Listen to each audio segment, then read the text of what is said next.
All right, let's do it. Clink. Clink. I like this one. Yeah? First sip on camera.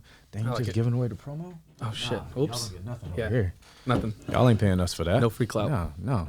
Actually, let me turn this sideways. Wait, no, you can't see it from that side. Yeah, no free clout yet. Yeah, no. We need all the views we can get at this point. So, here we are. Yeah. Another order, another week. Another order. What is this? 18? I don't know. Yeah, this is 18. I work in the service industry. I barely know what day it is. We're 18 now. Yeah. We're We legal. are 18? We're legal. So we can go to war. All right, let's do it. Go to war against people that don't tip. You know what? It feels like Never that's what knew. we're doing. We need to... Yo, I'm going to make a note of that. You do the intro. I got to make a note of that. That's a good one. Low key, I almost forgot to do the intro. All right, welcome back everyone to another episode of the podcast where we pull back welcome back everyone to another episode of the podcast where we pull back the curtain, give you some insight on what goes on behind the scenes of your favorite bar and restaurant. We like to call that the industry perspective. Wait, no. I only do the burns when people are here. I'm gonna do it. Yeah. Sorry. So while he's writing type that slow. down- I type slow Yeah. sometimes. So while he's writing that down, Yeah. I'm just gonna say how my weekend went. North Carolina education, by the way. That's why it takes me so long to type. Yeah. North Carolina education. So I'll just go off and say my weekend. I was at a wedding, which was really fun. It was one of my best friends, lifelong childhood friends. So shout out to Kat and Austin. Congratulations to you guys. It was a great wedding. It was a lot of fun, and I wasn't there, so kind of got to I see can't like co-sign that other side because it was an open bar, mm-hmm. you know, and it was a catering group or whatever. Was this your first open bar, like where you got to take part in drinking at one? Yeah. Oh, okay. Yeah. Ooh, I won't go to a wedding if it don't have an open Yeah. bar. No. That marriage is not gonna last if y'all don't have an open bar. Open bars. And I'm sorry. so if anybody out there wants to invite us to a wedding, open bar. Open bar. That's it. I've never been to a wedding between two people that like didn't have an open bar and they made it. Yeah, because that just shows they're selfish and they don't care about their guests having a good time. Which means they don't care about each other. So when I saw that there was an open bar and, you know, the group of friends and everybody else with her talking about taking shots, and I'm like, I'm pretty sure they can't give you a shot. They had to pour at least something in there or whatever. Sure enough, go up there, they asked for shots and like, oh, they had to put like a splash of soda. And I'm like, I kind of knew that already. Yeah. But then the bartenders there were cool. They're like, yeah, fuck it, whatever. We'll just start pouring it eventually. But I already knew at the top of my head, I'm like, I know they can't pour shots. But you know what I know just from hearing that part of the story? They got tipped pretty well. Oh, they did. Eventually, they were like, you know what? They Fuck did. it. Everybody gets shots now. That's the key. I was you gotta throwing take care money in there every single time. Like we said, don't go up to the bar, even if it's a free bar, Yeah. and just try to be like, well, what can I get? What can I get? Like trying to get something over on people. Like, you take care of us, we're going to take care of you. Mm-hmm. You know what I mean? If I'm only getting paid the amount for me to show up, guess what? That's actually not that much. Nah. Like that's in the contract. No. So for people who think that, okay, yeah, if I buy an event, wedding, whatever, and the bartender's already paid for it, it's like, well, you got your money. That's not how it works. Like we just make a bare minimum to show up. Like we still work off tips. Yeah. I apologize for interrupting. No, you're I just good. wanted to let people know because that's one of the things that we're here for. It's like, You're absolutely right. Yeah. But it did make me happy to see that their tip bucket was pretty full. And, yes. you know, I saw a lot of singles, 5 cents. I was like, okay, cool. Everybody's doing a good job with tip. And Everybody likes to see singles at a wedding. Everybody. But that was pretty much my weekend. So it was in Phoenix. It was a good time. Nice. Loved it. So yeah, That's what's up. Yours? Yeah, I've worked a few like weddings where it was open bar. I've worked plenty of like private events, parties, everything. I've seen plenty of open bars. They're always more of a good time, even if the people at the event don't drink that much. Because sometimes people are like, well, so I don't know what to drink. Maybe I'll just have a sip or something like that. The energy around the open bar is just always better. Yeah. And I've gone to a handful of weddings. The majority of them have had an open bar, and like they've always been the most fun. Oh yeah. Because you get people show up to a wedding. Sorry, they don't show up expecting to pay for anything. They just don't. It's a wedding. Mm-hmm. So don't have people show up to your wedding and be like, All right, well, you also have a cash bar. And I bought you a gift. And I showed up. And I lied to you and said that I thought this marriage was going to last. But on the other I side, need an open bar for all of that. I need an open bar to stand here and tell you that I think this is going to work. I'm sorry, man. I'm sorry. Like, oh, yeah. shit. Okay. All right. Yeah. There was something that you had said you really wanted to talk about, like in the beginning, and I can't remember what it is, so I can't segue for you. Oh, okay. Yeah. Poor segue, but whatever. I know. And I wish my mom was here for this one, or at least I would have mentioned it on the last episode. Shout out to Mom. Thank you. Shout out to Mom. Appreciate you being here for that. And this goes back to when you had asked me what got me into bartending. So, oddly enough, and you know, if you guys ever heard of the show Bar Rescue, I see where this is going. They used to air on Spike TV. Like it's still, I think it's still on now. But when it still is, yeah, on one of those whatever networks. Well, I used to watch it a lot when I was in high school. Yeah, and I was like, oh, this is cool. Like bartending seems like really, really cool. But I didn't like when you had asked me that time. I didn't know that that's where that first thought actually manifested of that I wanted to bartend was. I always watched Bar Rescue.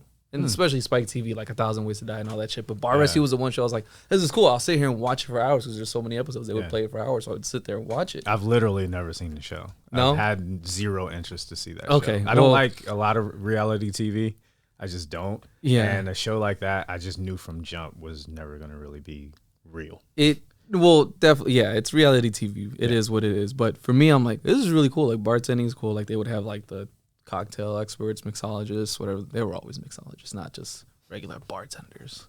They were mixologists with, 3 competitive bartending championships under their belts and 20 years of experience, even though they look like they're barely 21. But whatever, I'm not here to shit on them. Anyways, I used to watch that show a lot, all the time in high school, and then even so afterwards. And I'm like, damn, I think I want to get into bartending. And it was because of that show. And watching it, I always thought that the host, John Taffer, was like this genius, like the Gordon Ramsay of bartending. Yeah. That's because I didn't know anything. Yeah. And now that I've gotten older and I look back at it, I'm like, why is he yelling about the person doing this? Like when you're literally doing a stress test for people who barely know what they're doing and you're yelling at them. Of course they're going to I'm sorry. I can't hold this anymore. That guy is literally the Ron Jeremy of bartending. That's who he is. He's the Ron Jeremy of bartending. Because Bar Rescue is like, porn. Yeah. It's like porn of bartending. It's not real. All of it's staged. You know what I mean? Like, yeah. And people look at it and think, oh, I could do that. Yeah. No, because that's exactly what I thought. I'm like, oh, this is all they do? I'm like, oh, I can definitely do that. Yeah. I mean, I'm doing it now. Right. But that is the thought that I had. Like, oh, this is all they do? Like, you just got to, I can do that. Yeah. Like, they made it seem so simple. And, yeah. I guess that's. You had your moment where you saw yourself on film and you were like, I can keep fucking. That's the difference between porn stars and the rest of us. They see tape of themselves. They're like, I can get paid to do this. The rest of us are like, you know what? I probably should put my camera away. Probably. And that's bartending. If you don't look that good on your first shift, I think you should just put the camera away. I'm just saying. Just put it away. Don't end up like Ron Jeremy. No, but yeah. And as I got older and actually got into bartending, I'm like, I don't think he really knows what he's doing. He's just kind of yelling at people.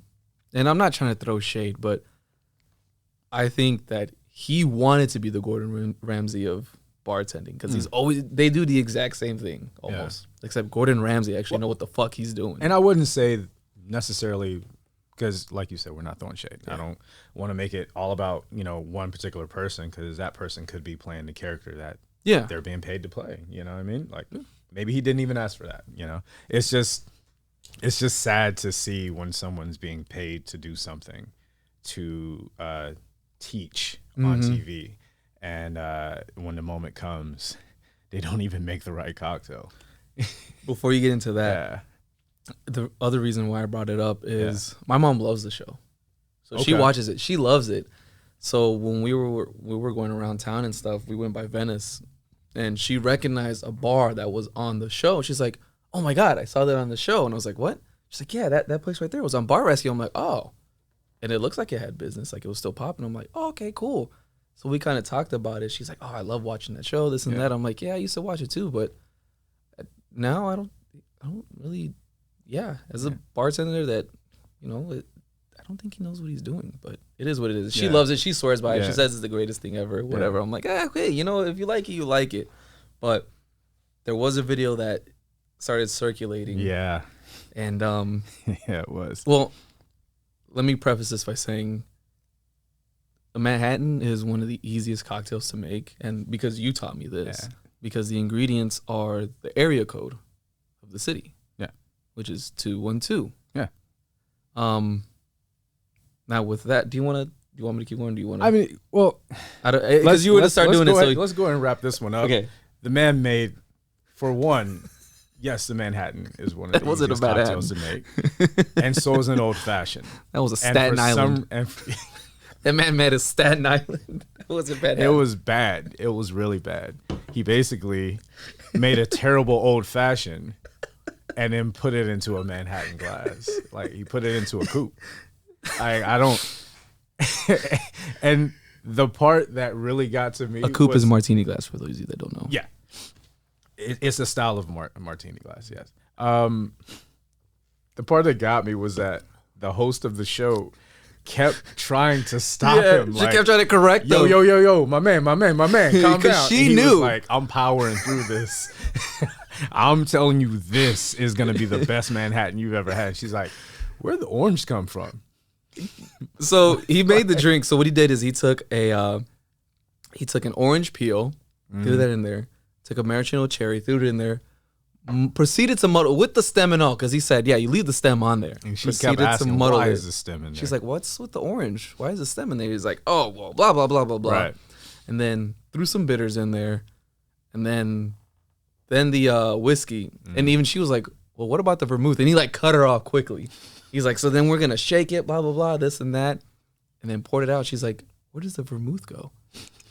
And he just ignored it. He just completely, like, what you do is you think about the vermouth hard enough, and it just, you get the essence of it in the glass. If you think vermouth really hard, it'll be there. So, but that reminds me of something that I always tell new bartenders, new servers, anybody, whether it be new to like the position, like say someone is a server that goes up to bartending or a busser that goes up to server, whatever. I always say, no matter what you do, just do it confidently. Because if you look for a moment like you don't know what you're doing, you've already lost the guest. But if you fuck up so bad, but you do it with confidence, like he did, yeah, they'll just don't let it go. Yeah, it's like a Negroni Spagliato. Yeah, it was made on mistake, which I don't think it was. I think that bartender was like, man, I did this at home and that's I like champagne. It. Yeah. But I think that they were like, I did this at home, I like it, and I made it the way I like it, and I messed up, and now it's like this classic cocktail, which has now gained a lot of popularity. Yeah, everybody's drinking it, and it's just circulating around. Yeah, it's like, okay, cool. Because of Game of Thrones, which shout out to them. I don't watch Game of Thrones. Why did they drink it on there? Or? Oh no. So there's another video. I don't know these actors' names, so I'm not even going to try to say it. But they're basically talking about what their favorite cocktail is. Oh, okay. And one of them says a Negroni Spagliato. But they're, as far as I know, lesbian, because a lesbian told me this. Like, this isn't me just making it up.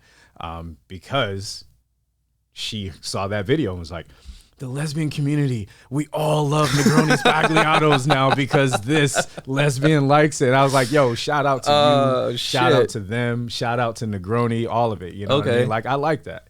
That's what brings these cocktails back. And that's something I've been saying for a long time as well, is when it comes to traditional cocktails, it's not so much that something has just been made for the first time. A lot of times something is just starting to get made again because someone saw it on TV. I think it's popular. Mad Men or whatever. Like, my favorite show or the most popular show, someone's drinking this cocktail, which is, it might even just be the actor's favorite cocktail or the director's or someone else's. Kind of like the Aperol spritz that Exactly. made like a resurgence. Exactly. You know, so I want to say, you know, when it comes to bartending, serving, bussing, whatever, if you wherever you work has a bar, you should do your best to try to learn as many classical cocktails as possible, because sure. you never know when it's going to come up. Yeah, like a Manhattan. So the proper ingredients for a Manhattan are 2 ounces of whiskey, 1 ounce of vermouth, 2 dashes of bitters. That's it. Not cherry, no orange, nothing like that. That's it. 2-1-2. It's the easiest thing to remember. He taught me that. So if you want to learn to bartend, don't watch Bar Rescue. You're not going to learn anything there. I mean, you can learn a little. I mean, you'll see what it's like to deal with the rush and the chaos, because that's what they put them through intentionally. But other than that, I mean, you get a little bit of insight, but it's reality TV at the end of the day. Yeah. Just don't let reality TV have you thinking that something is what it isn't. You know what I mean? Or just TV in general.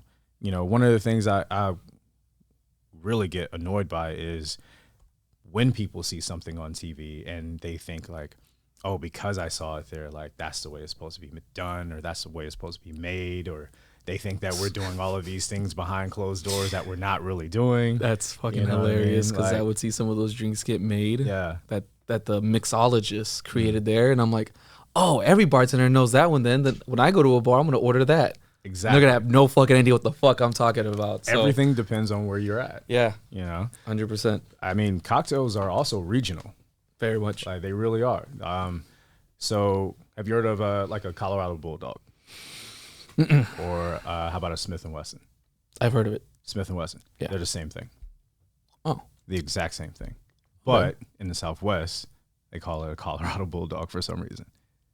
okay, yeah, Yeah. yeah. They call everybody that's everybody everywhere else calls an AMF an AMF, but if you're in Chicago, it's a blue motherfucker, because the Chicago Cubs and a lot of people in Wrigleyville drink them, so they call them blue motherfuckers. Okay. which I've heard that everywhere before. else is adios, Yeah. motherfucker. I've heard that before.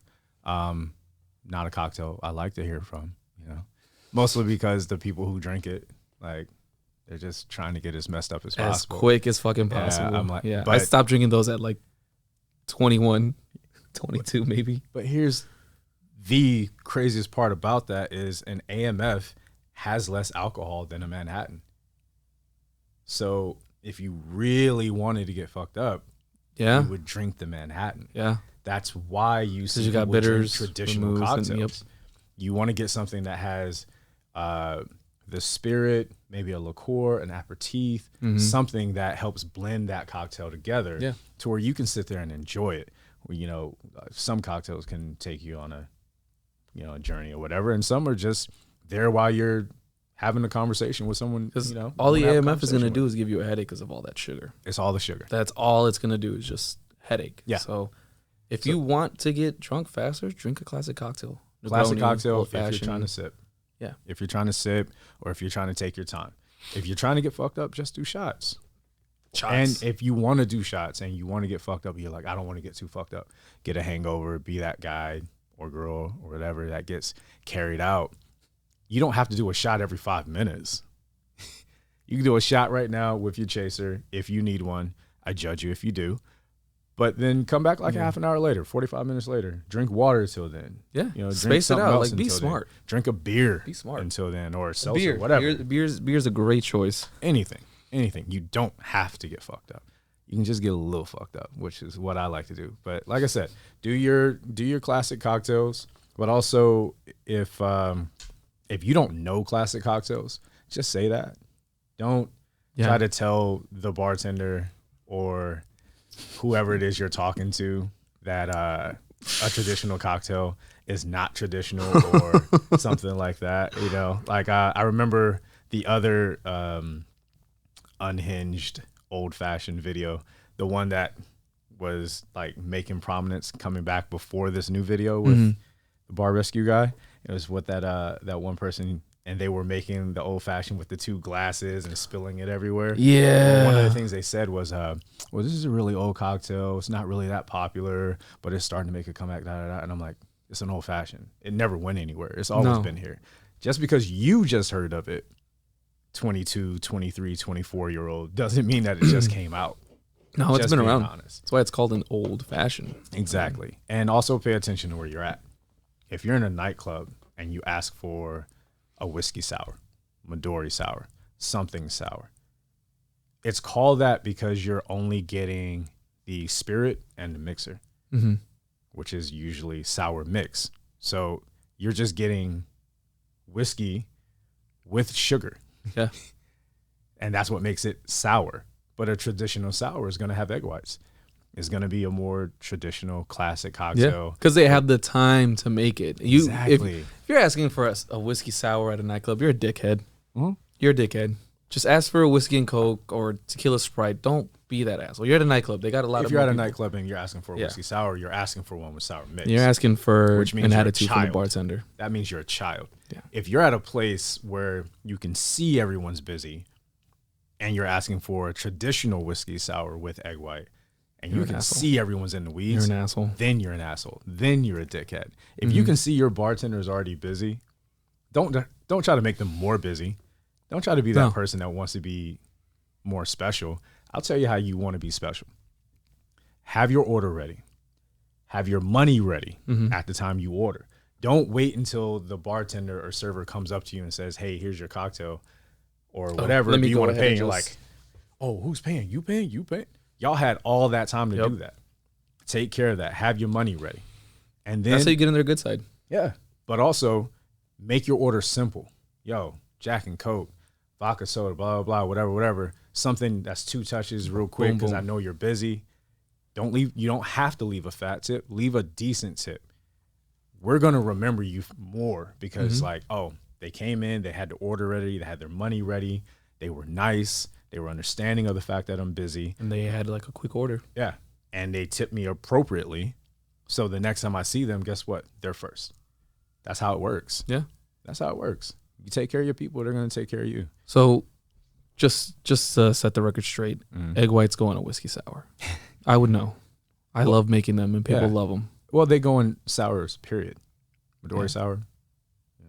I was just Amaretto sour? I was just going off the notes there, but Yeah, I'm just saying, Yeah. like, it goes in a sour. So if you're drinking a Midori sour without egg white, it's not really a sour. and if the bar doesn't do it, they'll do like bar foam or whatever. But egg white is what really makes it the classic cocktail. Mhm. I'm not against bars that use the foam, but I'd rather have the egg white. It I brings would it too. home. yeah. You know, I know it's a little bit of extra work, but I don't like bar foam. Not really. I I, don't like mean, bar some foam. places they'll use, like an already ready-made liquid egg white, I've worked at bars that do one. I've worked at bars that do egg. Honestly, when I was making whiskey sours with actual egg, I just developed a way that worked for me to where I can make that as fast as possible, get my egg white out as fast as possible. I tell everybody, don't worry that your order is going to like bother me if the appropriate time has been given. Your order is going to bother me if I'm already busy and you make a complicated order or you're taking too long to order. Or you But if shout you're- your order at me. Right. But if you're coming up and it's like pretty moderate time and I'm chilling, you're like, I mean, we need 3 whiskey sours. I'm sorry. You don't have to say I'm sorry. No, You need that's 3 cool. whiskey sours. I got time to make them. Yeah. I like making them. I'm going to make them. If it's 12 o'clock and you see a completely full rail, which rail is the bar top, that's completely full and the tables are full. Maybe don't ask me for 5 martinis. No, You know? that's a Try to simplify it a little bit. Because then I can make the cocktail pretty. I can do the little design on top with the bitters Yeah. and everything, and really present you Right. a good drink. Yeah. You know, And Bring it keep them just like mojitos. I've been wanting to bring this up for a while and I keep forgetting, so I'm glad this came up. A mojito is not an easy drink. It's a very annoying drink It with is. very little payoff. Oh my! I know it looks pretty to you and it tastes refreshing when it's done correctly. Then we Like, gotta get out the fucking mint out of the tin and Yeah. everything. Wow. yeah, but honestly, it's not that much bang for your buck. If you're not No. sitting at a beach, you really don't need to be drinking mojitos. You don't. You really don't. So Please stop going to bars asking for 15 mojitos. No one wants to And make that. I like mojitos. Last time I had one was in Puerto Rico on the beach. Yeah. It's the last time I had a mojito. Man, that might have been the last time I had one too, Yeah. actually. It's knowing where you're at. Yeah. You know, bars on beaches will make mojitos because they know that's the atmosphere. I know it's the last time I ordered one. Yeah. That's the last time I ordered That's the one. last time I had one. I might have 5 or had 6 one years like ago. as like, you know, a mess up. Oh. Like, oh, you didn't order this extra mojito?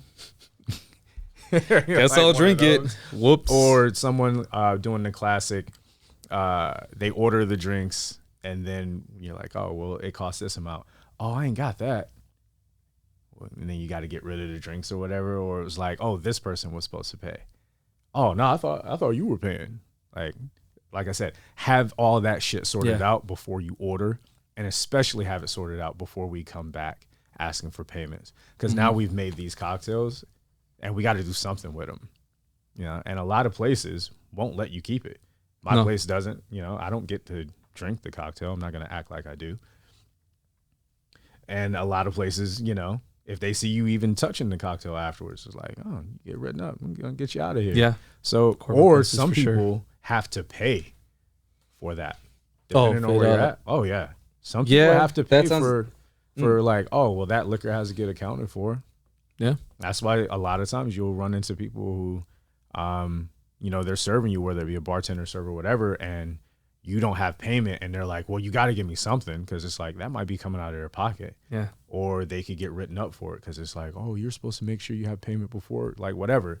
Different places have Next thing you know, rules. you're getting robbed by your server. Yeah. Hey, let me get that phone then. I'll hold on to it. Actually, give me your wallet and the keys. Hey, did you see that? Take off that jacket. Hey, run that. Those shoes, I like those shoes. Did you see?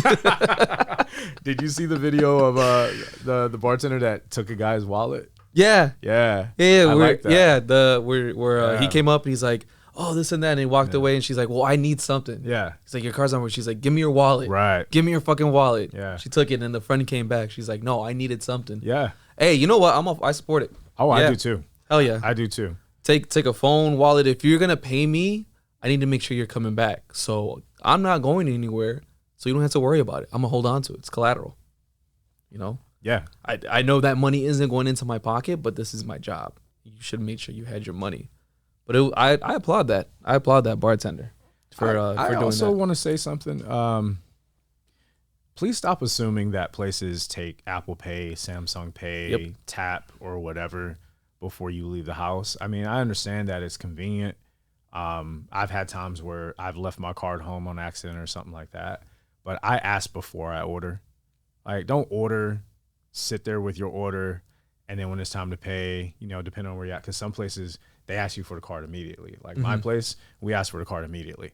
And not because we have people walk out on purpose, at least as far as I know. Sometimes people just forget. Even our regulars can forget. Yeah. So we ask for the card immediately. Drink's already been made. It's like, oh, do you take Apple Pay? Nah, we don't take Apple Pay. Look at this bar. Does it look like what we take about this Apple bar Pay? says we take Apple Pay? Exactly. I work at a quote unquote kind of like theme bar, you know. We ain't got Apple Pay. It's a small crew. Like, Both of my bars take Apple Pay, so yeah. I get worked what at you're- ones that have. yeah, I get where you're coming But from. at the same time, it's on you to ask that question before you order. Don't just assume that I am able to take it just because you have it, just because I use it. This business may not take it. And that's not my responsibility. That wasn't my choice. Would I like for us to have Apple Pay? Yes, but we do not. And have you had this happen? Well, no, because you have Apple Pay. I've had this happen. someone will order from me. They'll be like, this, da, da, da, da. And I'm like, all right, it's this amount. You take Apple Pay? Nah. Oh, I ain't got my card. And I'm like, so what do you we ain't do? got drinks then. Yeah. And I'm like, so what do you want to do? You want to go to the ATM and get some money or something like that? Nah. Can I Zelle you? Can I Venmo you? Can I Cash App you? No, that's happened to me before. I'm not doing that. I don't know you. Like, I don't know you, bruh. Why would I want you to have that kind of access to my info? And I've never met you before. Plus, here's the thing. In order for you to pay me, that means I still have to pay the business. Yeah. What if I didn't bring any money with me that day? You know what I'm saying? And I know you may be thinking like, well, why wouldn't you have money on you that day? Let me tell you something. Why wouldn't you have money on you that day? The fuck? The fuck do you mean? Motherfucker, you came out with no car. I came to work. You came out to drink and or eat. And you had no money on you? You knew you were broke when you got in here. You knew you were broke when you left the house. Exactly. Damn, I hope nobody asked me for cash. Yeah. I ain't got shit. Yeah, I ain't got it. Motherfuckers look at me like they owe me money. Like personally, like, I'm sorry, man, I ain't got it. I can put something on it. Never mind. Not gonna say it. Nope. Anyway, oh God. yeah, take your money with you when you leave the house. Mm-hmm. That's what I'm saying. And don't put it on your server or bartender to have to take care of you because that establishment doesn't take your card or doesn't take your cash. Some places don't take cash anymore, and that's extremely infuriating. I understand, but maybe within their system, they don't have a way to support having cash on hand every day. And I know that may like strike people like, why wouldn't they? Some places, like say the manager is the manager there and somewhere else, or the manager is also the owner and doesn't have enough hours in the day to have to go to the bank and make a drop every day. Not every place does weekly drops. Mm-hmm. And a drop is, you know, for people who aren't in the service industry, whenever cash goes into a place, eventually it has to come out and it has to go to the banks. So whenever it's time for them to do their drops, they got to make sure they have the money that is that drop. Yeah. Some places do daily drops. So that manager, owner, whatever is going to the bank every single day. That's usually exchange more for money. like corporate places, more Right. privately owned. They don't have time. Corporate places have the money on hand. Mm-hmm. Your Dave and Buster's and, you know, TGI Fridays and stuff like that. They're so big they can do that. But a mom and pop place doesn't have that. You know what I'm saying? So I forgot what my point was on bringing that up. I'm not going to lie. That's just gone. But at least you learned something. Yeah. You learned what a drop was. I was trying to segue to something else. You and were. I tangent off. You were. That's Yeah. okay. I'll I bring it appreciate home. you. I'll bring it home and I'll wrap it up a little bit here. Yeah. So before I took off to the wedding, Yeah. I had this thought in my mind of like weird phobias or just things that kind of not terrify you, but just a phobia, I guess, behind the bar. And I think I told you about this, but I always feel like whenever I had to bend down to grab something, Mm-hmm. that one of the poor spots is gonna stab me in the eye. We all have that. And I hate that because you're moving so fast, and you move with such ferocity. When I go down, I'm like, I don't move with ferocity. I go like this, and I keep move my fast. face away, or I go Yeah. like this because I'm scared I'm gonna stab my eye. Yeah. I feel like it's gonna happen one of these days. It just terrifies me. As someone who has stabbed themselves with a pour spout, you are completely founded in your fear.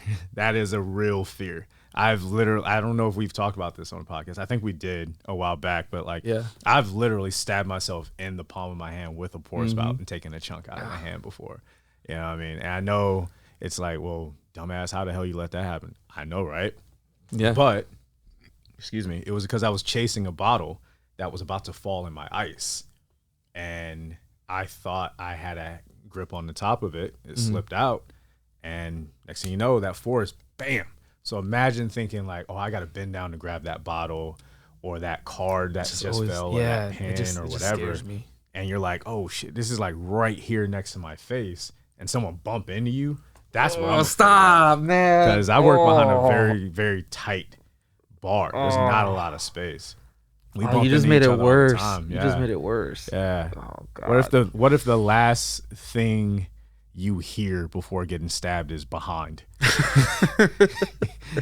Like behind and you get fucked. Now your guest has an eyeball for a garnish on your drink. Yeah.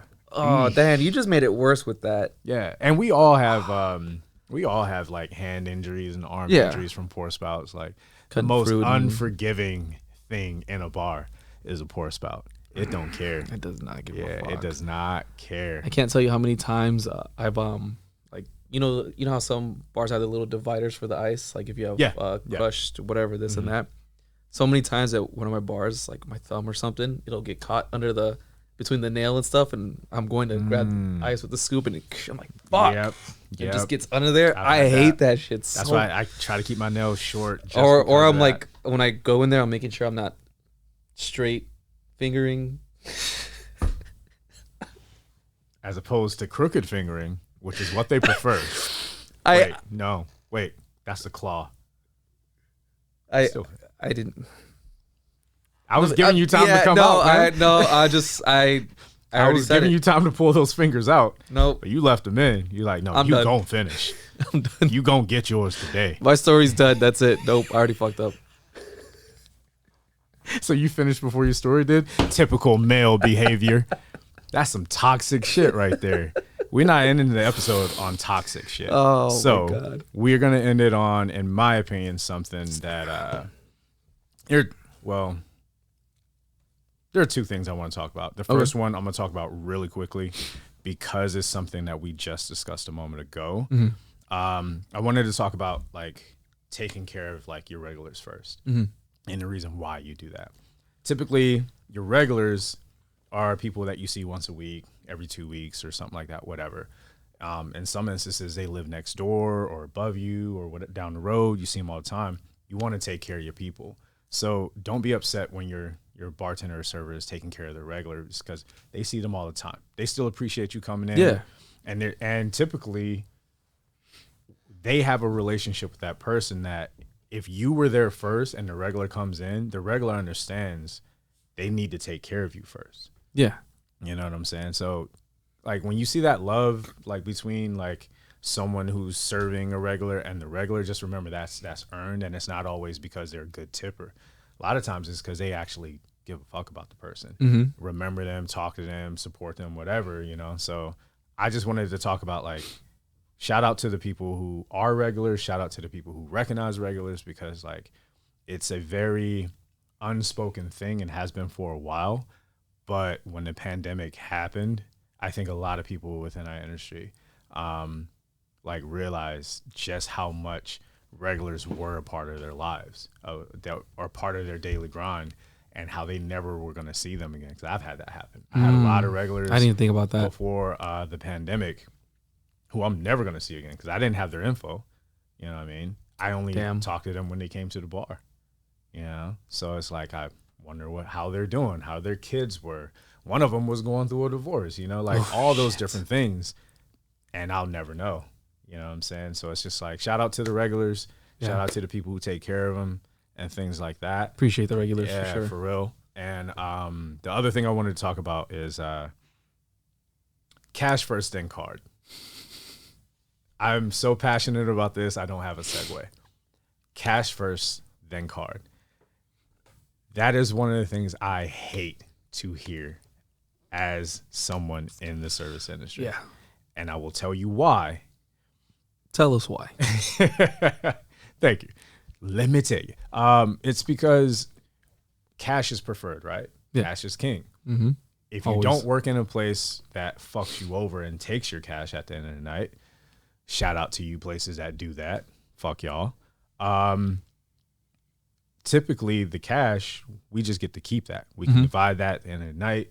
For some people, if they're going paycheck to paycheck or whatever, you know, it is, or how I was saying earlier, I didn't bring any cash with me that day, or I don't have any money to pay for your tab today because this is payday, or maybe, you know, like I had enough bills where I don't have any money right now. I just don't.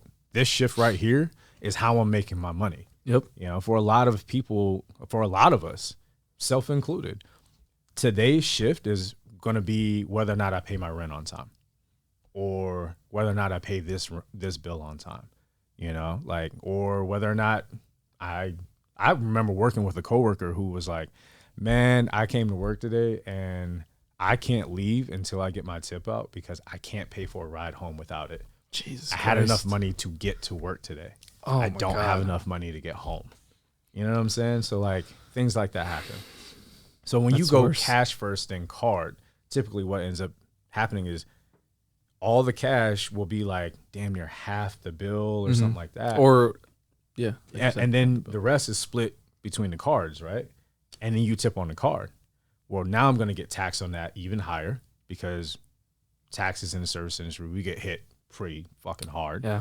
Uncle Sam wants his cut. And I got to wait for that to be on my check, depending on where I work. Some places will pay you your credit card tips that night. Yeah, but some places do. Not do, all of them. Because not all of them can. Some of them, like, nah, you got to wait damn near 2 weeks for this money. Mm-hmm. You know what I'm saying? So if you have cash, just take out that same phone that you've been posting photos of those drinks and that food and the ambiance and celebrating. Take that same phone and use a calculator. It's in there. I know it is. Yeah. I know for a fact that it has a calculator. Yeah, don't believe what the third grade teacher said that you won't always have a calculator in your pocket, because we do. They made us pay for that shit. Yeah. You know what I mean? You won't always have this with you. Yeah. Fucking liar. It's right here. Right there. It's right here. Yeah. All the math I need. Anyway, And it's a camera. For and real. I can do measurements with it. You could use your calculator, write everything down, and then take a picture of your work. I'll give you an A+. I don't care. But let the tip be the cash. Yeah. Let the tip be the cash. All right. Yeah. That's So give us a proper tip. no. You had it. You had it. Give us a tip we can take home tonight. Don't give me a tip I gotta wait 2 weeks for. You had it, and then you just. I'm gonna power through. Like I said, I'm gonna say it with confidence. You I should be on bar rescue. Yeah. Cheers, me, man. Cheers. Until next time. Until next time.